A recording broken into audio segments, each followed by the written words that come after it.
बावसूख ज़राए और पख्तून डिजिटल की रिपोर्ट्स के मुताबिक सरहद यूनिवर्सिटी इस्लामाबाद कैंपस में पेश आने वाले नाखुशगवार वाक़े की सिलसिलेवार हक़ाइक़ सामने आ गए हैं। यूनिवर्सिटी के अंदर कुछ तलबा फीसों की अदायगी क्लासेज और हेड ऑफ डिपार्टमेंट से मुतल्लिक दरपेश मिसाइल पर एहतजाज कर रहे थे। सूरत हाल को संभालने और तलबा से मुज़ाकरात के लिए यूनिवर्सिटी की head of student affairs doctor आइना मौके पर पहुंची। ताहम मुज़ाकरात के दौरान बाज़ मुश्तल तलबा की जानिब से उनके साथ सख्त बदतमीजी और नामुनासिब रवैया इख्तियार किया गया। इस तल्ख रवैये के बाद डॉक्टर आइना ने अपने शोहर जो कि पाक फौज में अफसर हैं उनको मदद के लिए मतला किया। जब मुतल्लिका फौजी अफसर कैंपस पहुंचे तो वहां मौजूद बाज़ मुश्तल तलबा ने उनके साथ भी बदतमीजी की और हाथापाई की कोशिश की, जिसके बाद हालात आपस से बाहर हो गए और ये अफसोसनाक वाकया पेश आया। वाकया सामने आते ही फौज की आला क़यादत ने इस मामले का सख्त और फौरी नोटिस लिया।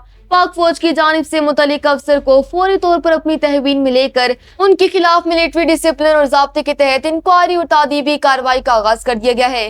पाक फौज की जानिब से जारी करदा बयान और ज़राए के मुताबिक फौज की अव्वलीन तरजीह सख्त तादीबी निज़ाम, कानून की पासदारी और बिला इम्तियाज इंसाफ की फराहमी है।